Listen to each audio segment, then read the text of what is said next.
Alright, good evening mga ka-BBM, mga ka-DDS, mga kusuled. Suled! Alright, so, nilusin up ko na tong resonance head. So, makikita nyo to, sobrang nipis. It's like a film. Sobrang nipis. Which is better pag yung pagdating sa snare drum kasi tawag dito, mas sensitive siya, so yung rattle ng snare is maririnig, yung buzzing. So lagi yan sinisipon ako, allergy season. Alright, ang una nating ginagawa lagi is so i-loosen up nyo yan, yung lahat ng lugs, and then i-finger tight nyo lang isa-isa hanggang di mo na maiikot, no?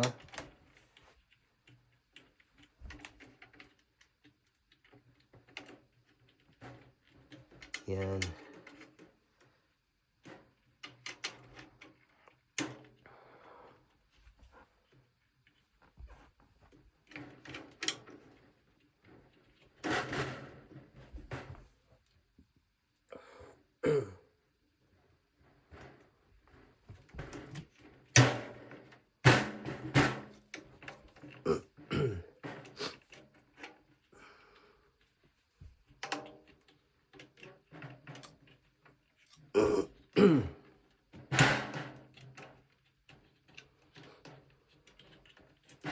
So pag finger tight na itong mga lugs nyo, no, gagawin nyo is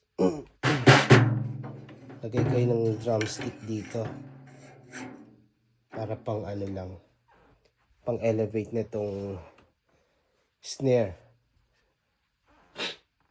Excuse me. So ito yung tunog niya pag pa nabanat, no?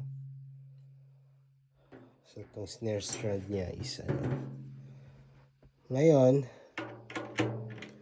since finger tight na itong mga to, umpisahan nyo kahit saan, pero ang laging dyan is star pattern, mga ganon. Kung inumpisa mo dito, sunod mo sa opposite niya, then from here sunod mo dyan, sin. So ayan, umpisa natin dito, no? Since ito yung reso head, ito yung sobrang tight, like I said, yung siya parang timbales na sound. So mga dito, muna natin ng 2 full turns. 1, 2. 1, 2. So ganun din sa ibang niya, no? So dito, umpisa natin.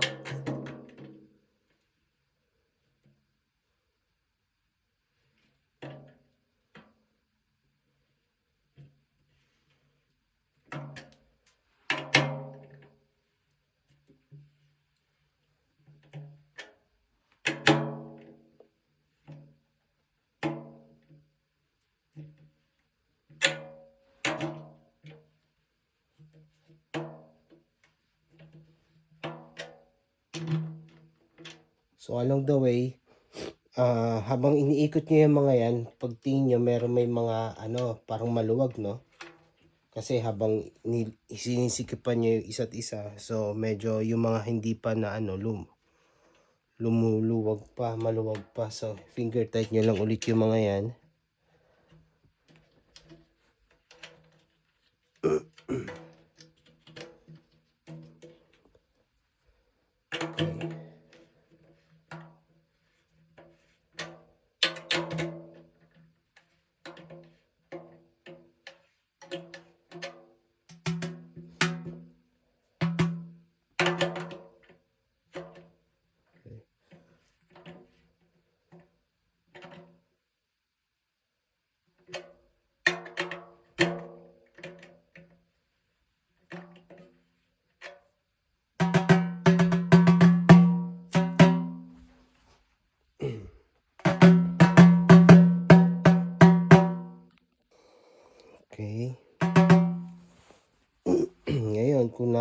sinisikipan nyo na yung lahat.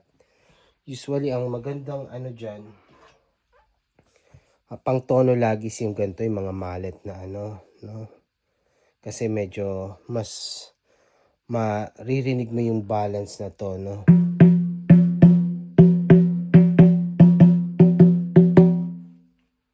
Compared sa drumstick talaga.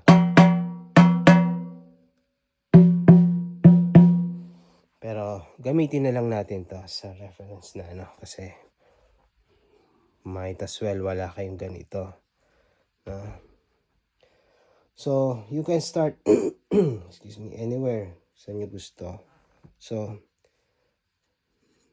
ano, dito na lang natin umpisan since ito yung may mark, no?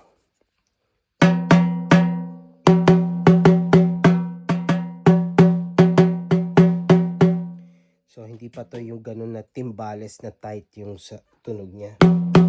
Mababa pa. So, tigi isang ano pa, full turn.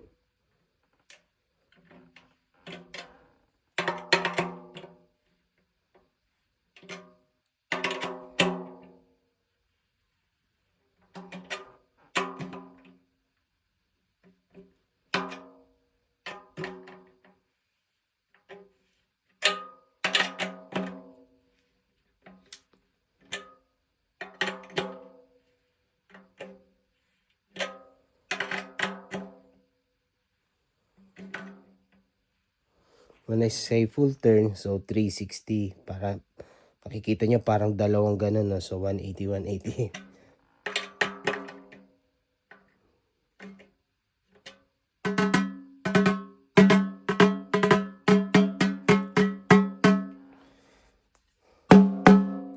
Ngayon rinig nyo na, diba? Tunog timbales na. Makikita mo na rin, sobrang angat na tong edge dito. Halos ka-level na nitong ano, nitong rim.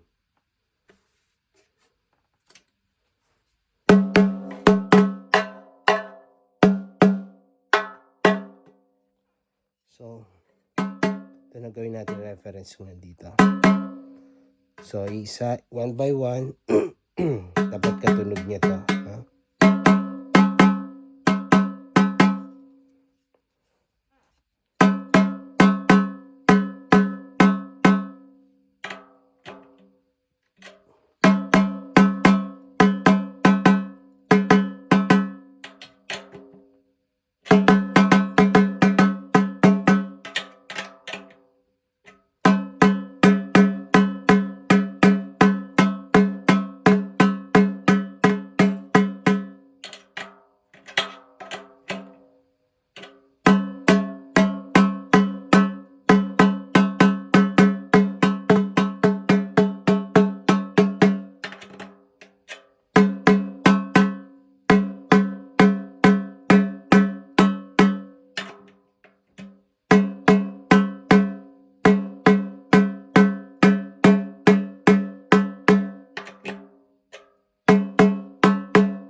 Ayan, okay na tayo.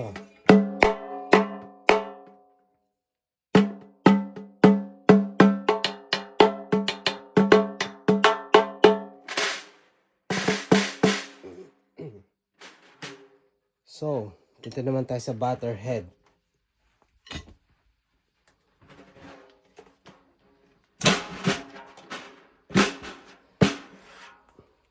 So, same principle lang doon sa almost sa reso head.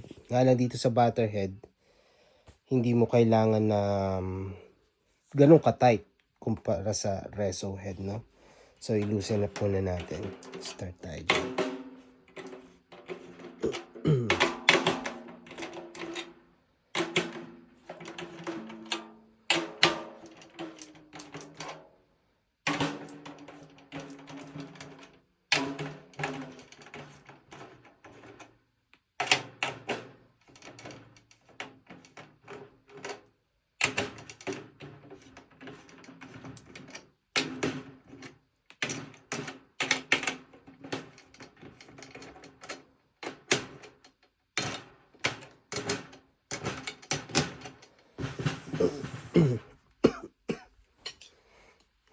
Mananotice nyo itong may mga butas-butas sa gilid tong head na to. Kasi ito is HD dry. So dry talaga ang tunog mo pag may ganyan. May air vents. Air vents siya dito. So lesser yung yung tunog lata. Yung tang na sound niya, no? Lesser yung resonance. Ngayon pa lang, so hindi nakatono to, no? Dahil nakatono na yung ilalim natin. Sobrang, ito yung tinatawag na beefy. Sobrang beefy na sound na na sobrang low sa low.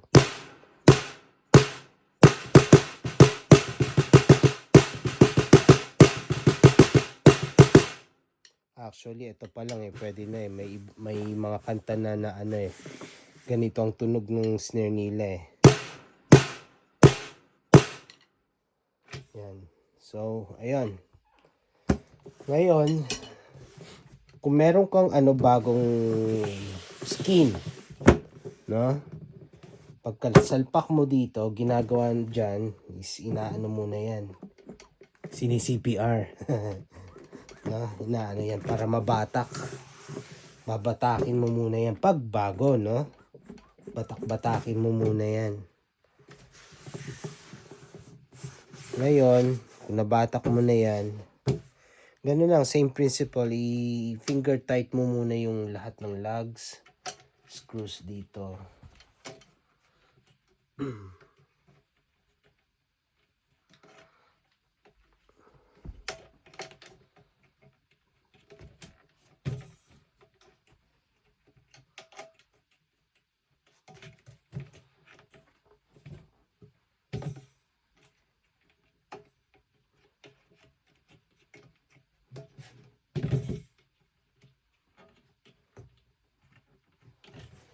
Yan.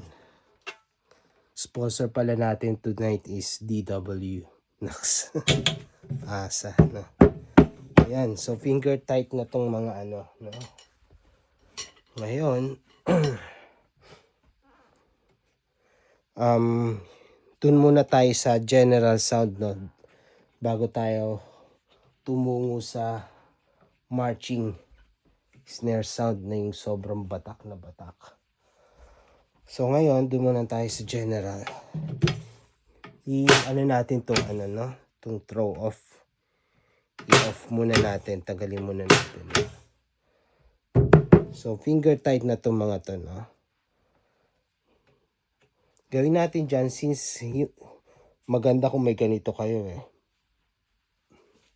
Kasi ito,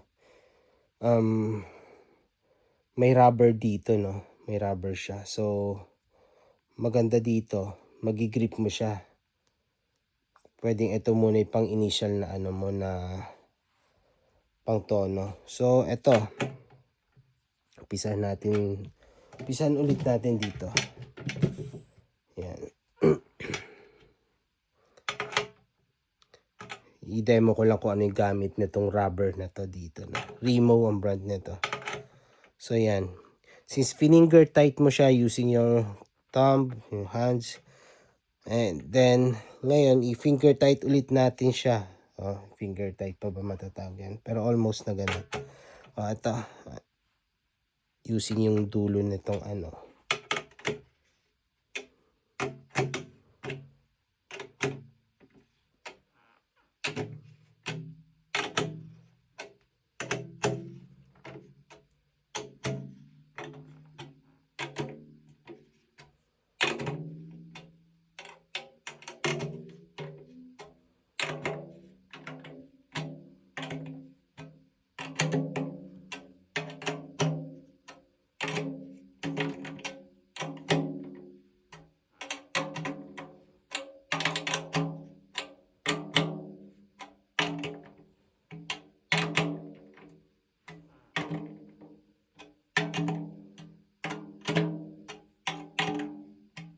So yan. Yan yung gamit nito, no?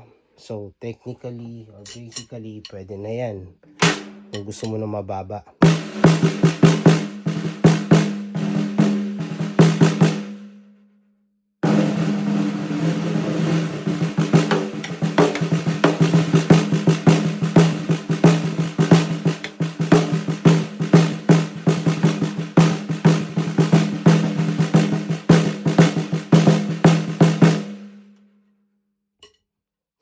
Ayan. So, assuming na hindi ko ginamit to, finger tight ko lang ito using my hand, no? Same principle pa rin tulad do sa baba. So, nga lang dito, ano muna tayo? Sabihin natin na 180 or half turn muna tayo dito. So, umpisa natin dito, no? Yan.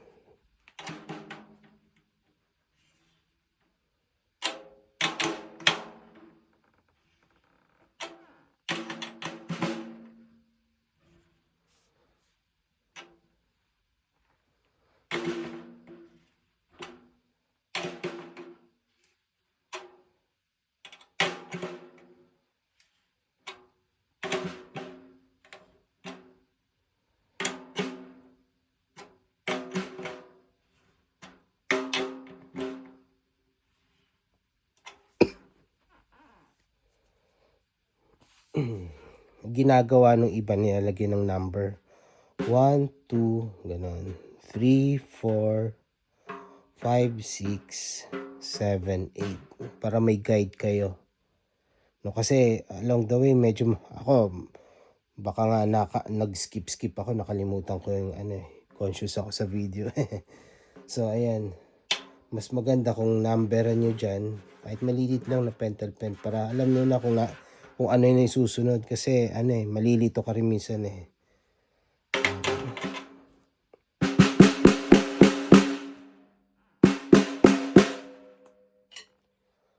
So ayan, nag-ano pa lang tayo, half turn pa lang tayo after na finger tight, no?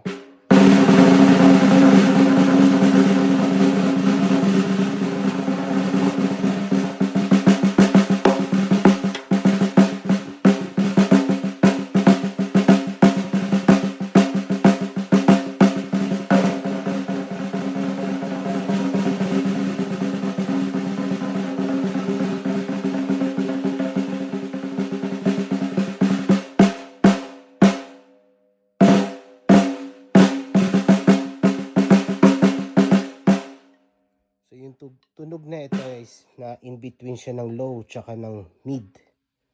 So may tatlo yan eh. Low, mid, tsaka high. Ito is nasa ano to. Yun nga, like I said, mid. Gitna ng mid tsaka ng low.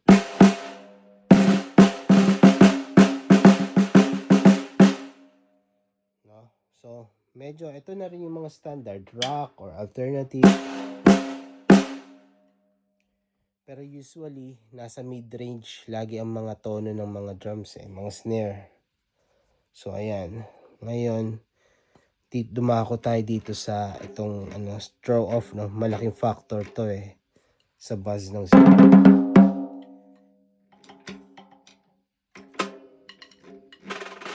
nagmumukhang nagtutunog cheap ang snare pag masyadong loose itong throw off niya, no?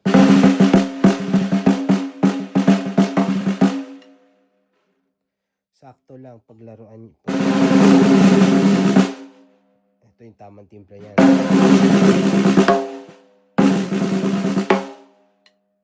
Pag masyado namang masikip, nacho-choke na yung snare, no? Wala na yung resonance, wala na yung laro, wala na yung rattle. Tunog cheap din yung snare mo. Diba? Yung low, yung masyado namang maluwag.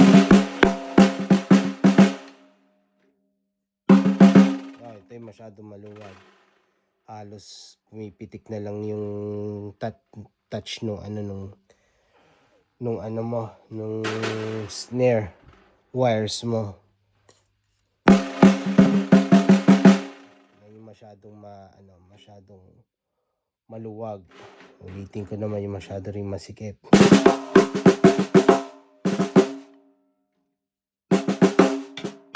So doon ka lang sa gitna. Kailangan may play yung snare wires mo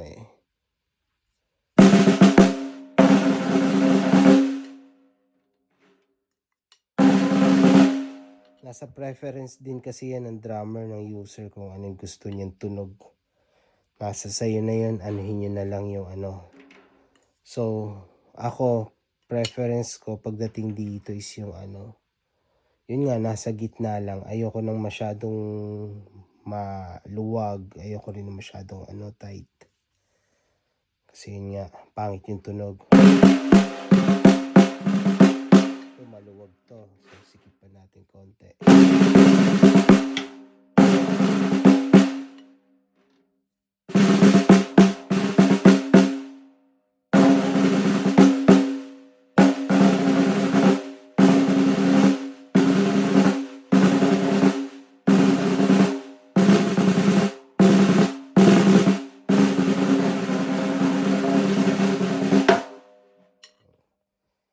Yan yung perfect para sa pandinig ko yan yung sa akin.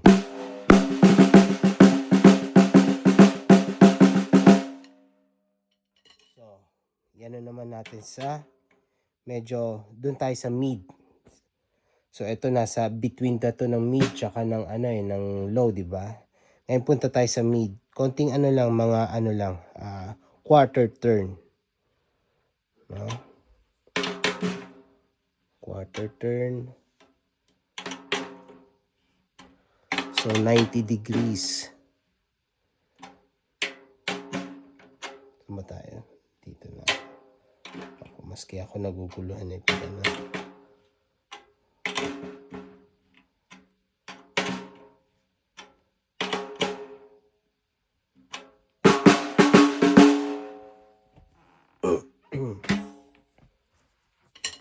Nakalimutan ko yung same principle kanina. Ito.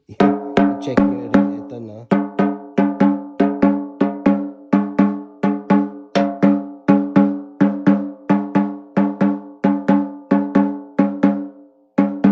So may kayo parang dito na reference nyo.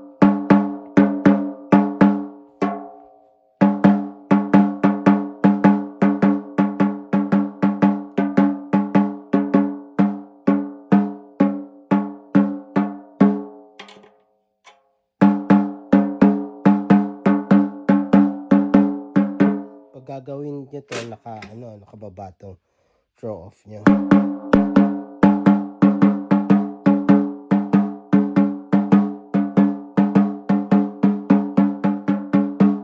Nakatono na pala So yun. So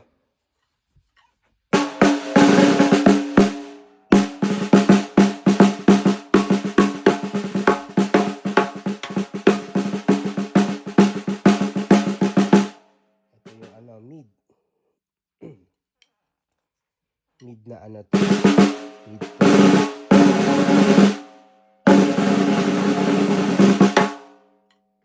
Ngayon, gawin na naman natin maluwag.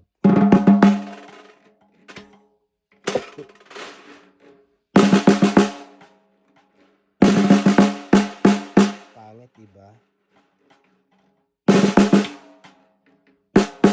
Masikip, choke din siya. Ito lang sa ano, gitna.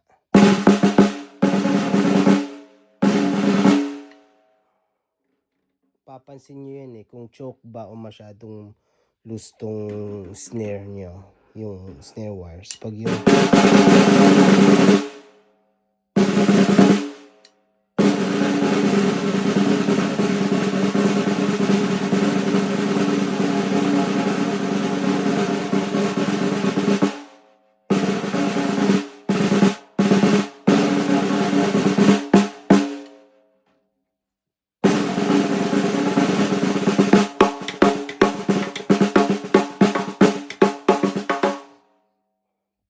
yung mga funk, ganon, medyo ano siya, medyo nandun siya sa side na medyo masikip, no?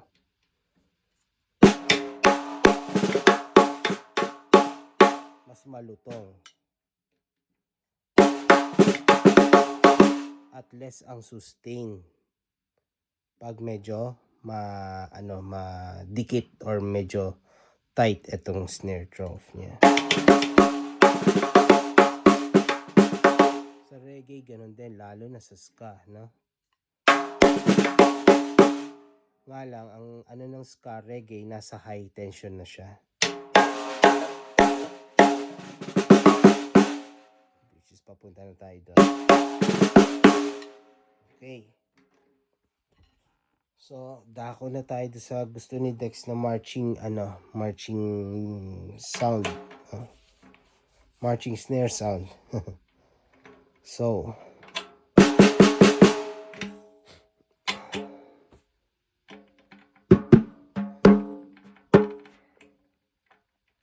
sabihin natin mag-ano pa tayo ng half turn. Dagdag tayo ng half turn.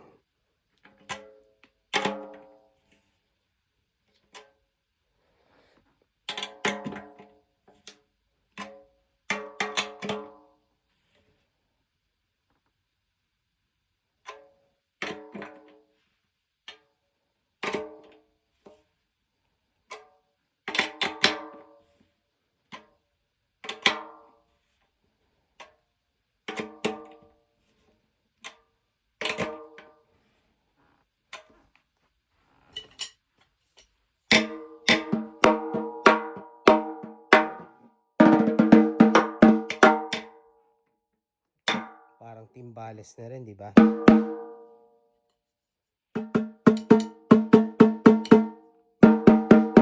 Hindi na nagkakalayo ng tunog.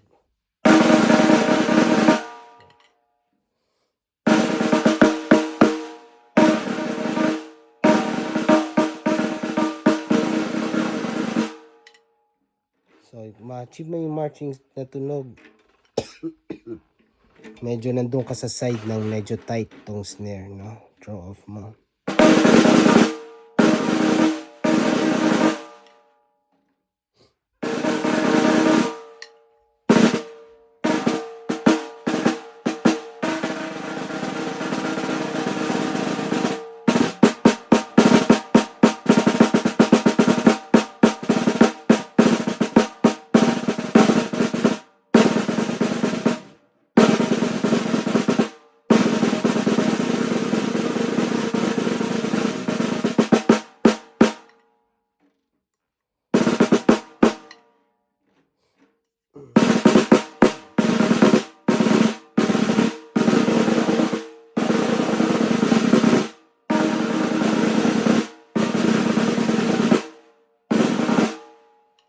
Naririnig niyo ba yung overtones, yung yung parang tawag dyan boing sound ng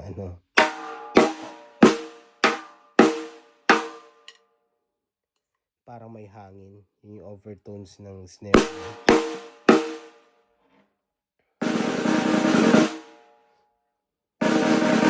Kailangan meron yan sa snare. Kung sisikipan nyo to, mawawala yon. Kasi yung sikip, which is essential yan sa tunog ng snare. Ngayon, may mga tunog talaga na kailangan mong gusto nilang wala yung resonating or sustained sound ng snare.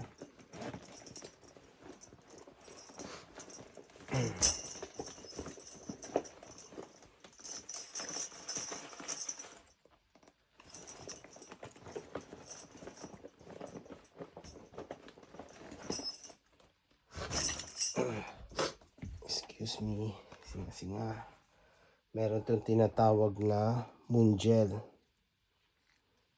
Alam niyo yung mga laruan ng bata na parang ganito, pwede na yun. Same na ano lang yan.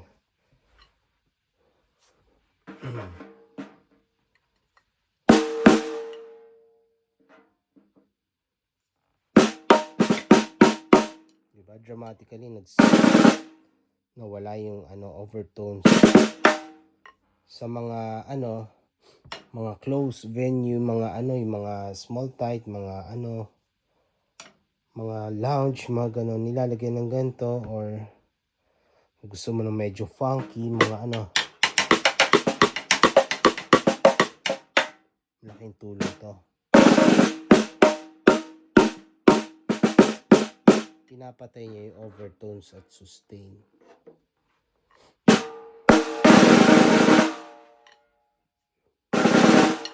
Ako, gumagamit din ako nito lang pag set, pero nilalagay ko malapit dito sa anong tawag nito?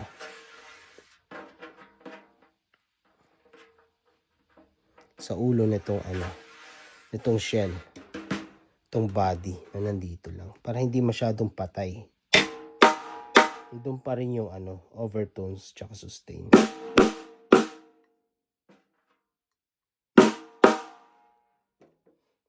So, ayan.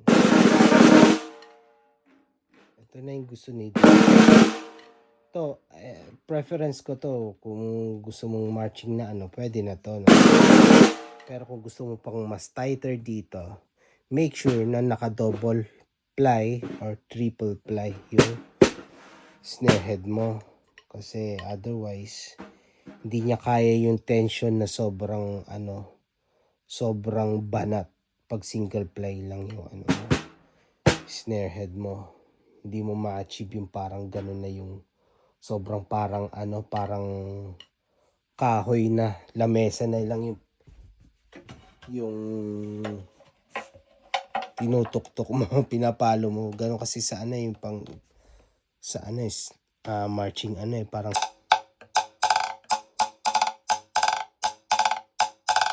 yung kahoy na yun.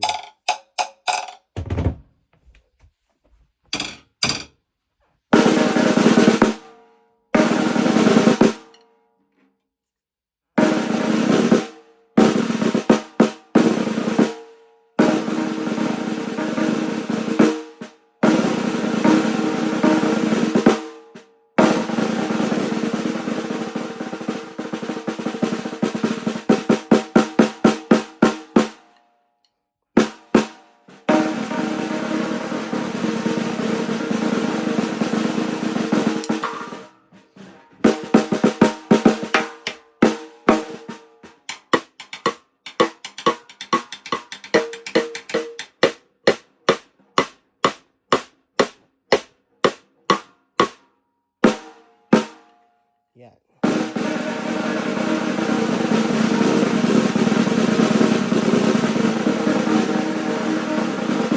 Tas yung kung marching snare or yung drum roll ang gusto mo, yung bounce ng sticks dito sa gilid, no? Umpisahan mo laging yung mo, drum roll mo, snare buzz mo dito.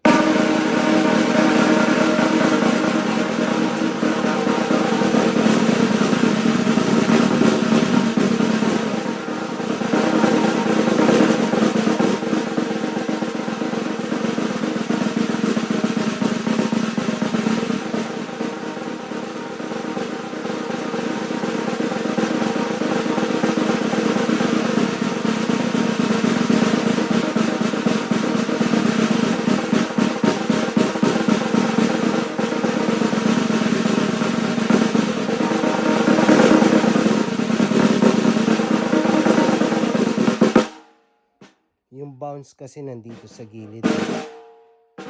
As you go along doon sa sa center, medyo humihirap na yung bounce ng stick dyan kung gagawin mo yun. Mas mag-exert ka ng effort na parang mas patalbugin. Unlike dito,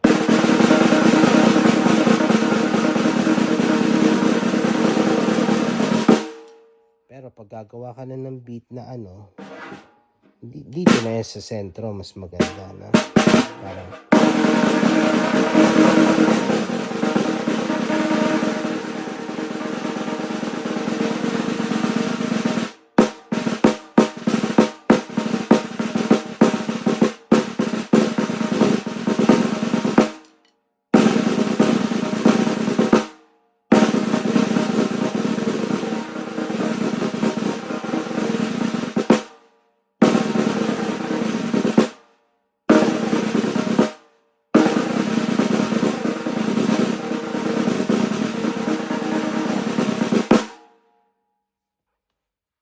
so ayan.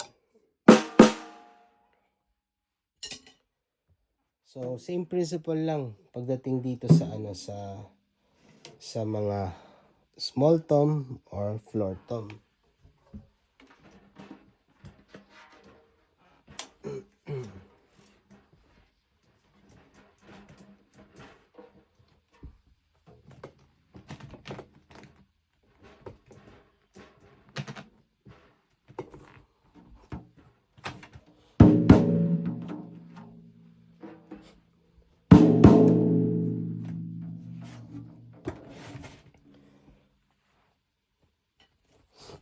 Ito, mapa-floor tom, small tom, medium tom. Laging ganun pa rin. Umpisahan nyo sa loosen up nyo to, no? Tapos, finger tight nyo. Then, i-ano nyo lang ng dito. Mga half turn. Which is yung 180, no? Ganyan lang. Tapos, cross or star pattern. Lagi, pag sa tom, maski sa snare, mas mataas ang bottom head, ang tono ng mga ng reso head. Bottom head or reso head, pareho lang yan. Mas mataas yan kumpara sa butter head.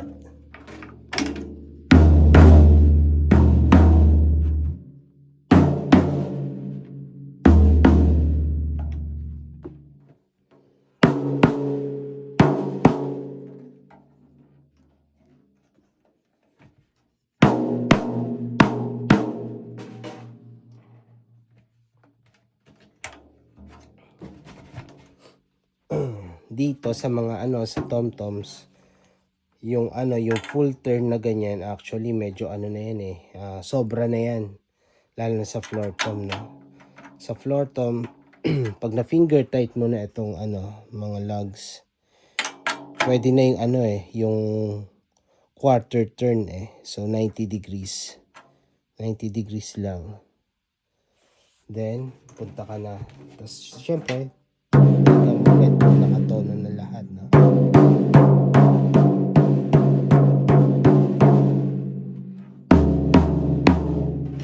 Nasa preference mo rin yan kung gusto mo na yung sound na ganon. Ngayon, pag gusto mo na yon, punta ka na dito.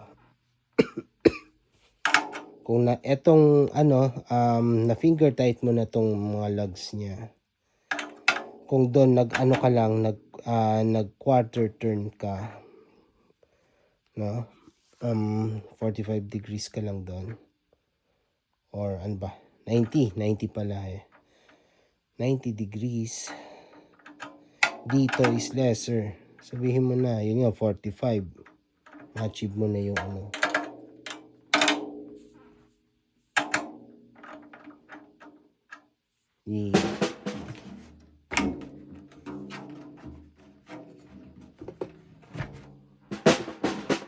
demo ko na lang. So,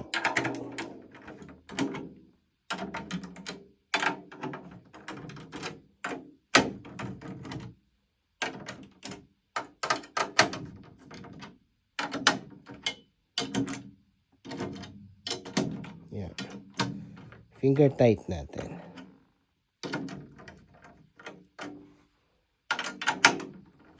To be fair, gamitin ko na lang yung finger kasi wala kayong ganito na drum key yung may rubber.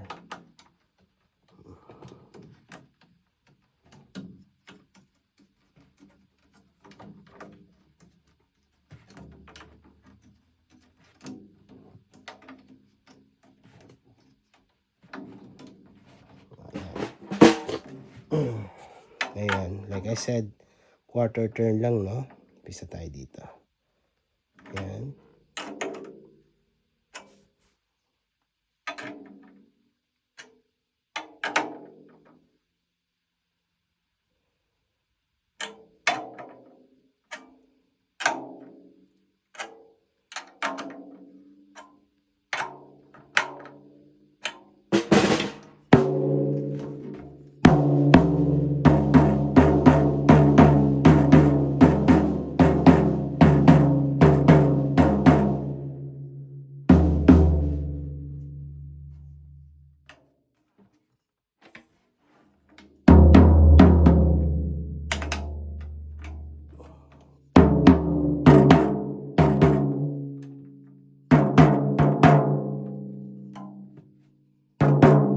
Kasi ito may ano dito, so maluwag, wala yung ano niya, spike, yung stance niya dito, so nag-rattle, no?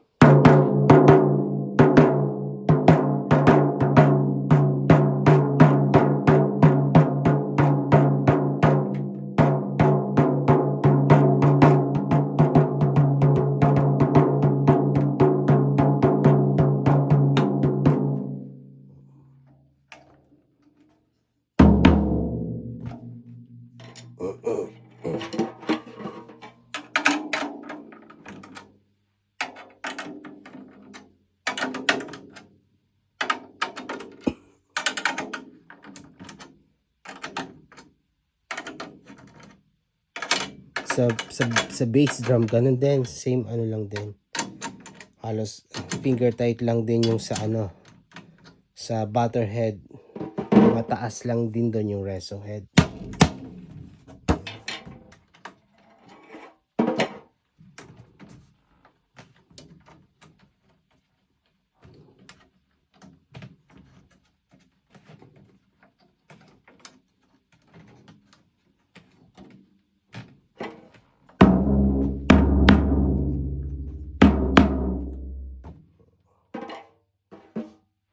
Ayan, pwede na rin yung quarter turn.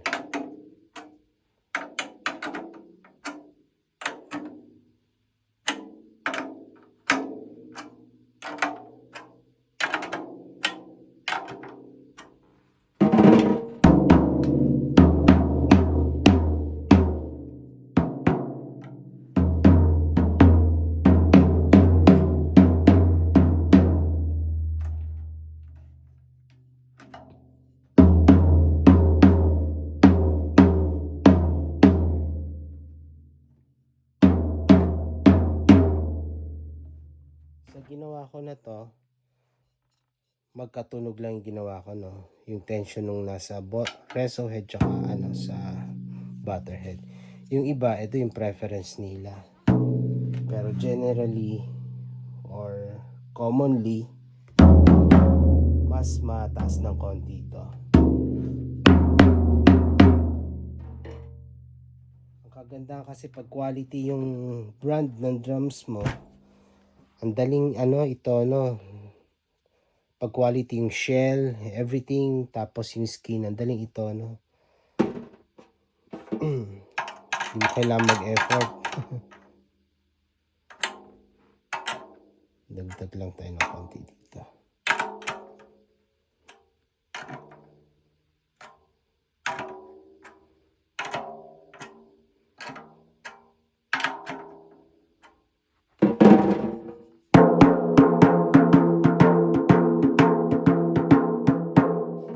Nagdagdag ako dito ng ano, ng parang ano, kalahati ng ano, ng quarter turn.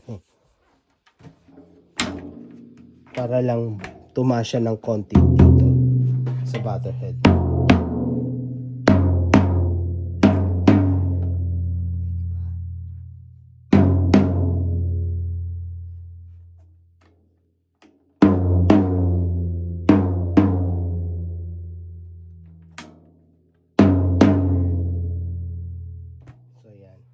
Ngayon, ang ganda ng tunog nito dahil naka ano sabit sa ere parang, pero grabe yung resonance niya, sustain niya, tagal. Yung iba nilalagyan ng bulak di sa loob, cotton balls, no? Lalo na itong floor toms, nilalagyan nila ng mga ilang bulak sa loob para lesser yung sustain. Tsaka pag nilagay mo na itong mga mga legs nitong floor tom, mababawasan din yung sustain niyan. So mag-iiba rin tono niyan.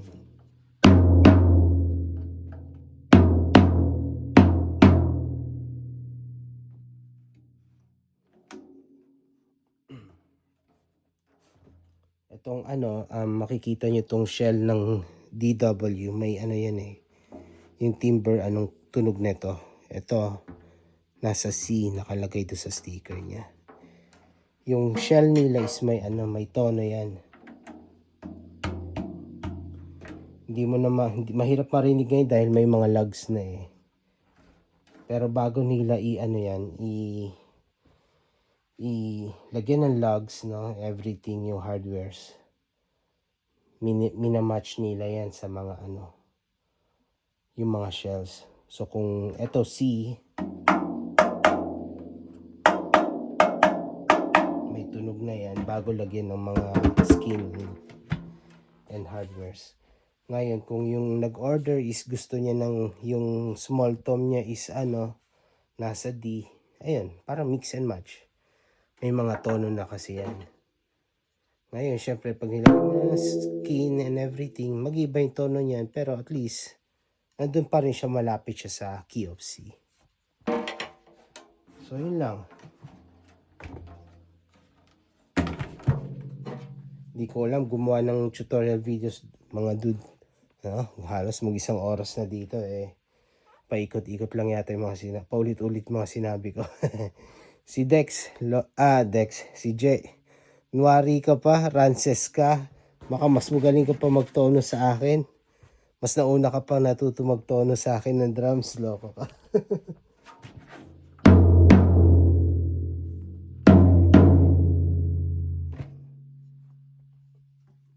Same principle lang dito sa mga tom, no? Yun, finger tight. Tignan mo kung magkakatono. Ay, hindi. Finger tight muna, syempre, 'di ba? Tapos half turn yung mga yan. Tapos humanap ka ng lugs kung saan yun yung gusto mong sundan mo. Kung ito yung pinakamataas sa kanila, usually yun ang susundan mo. Ulit-ulit lang. Ganun lang din sa snare and everything. Or every toms, every drums.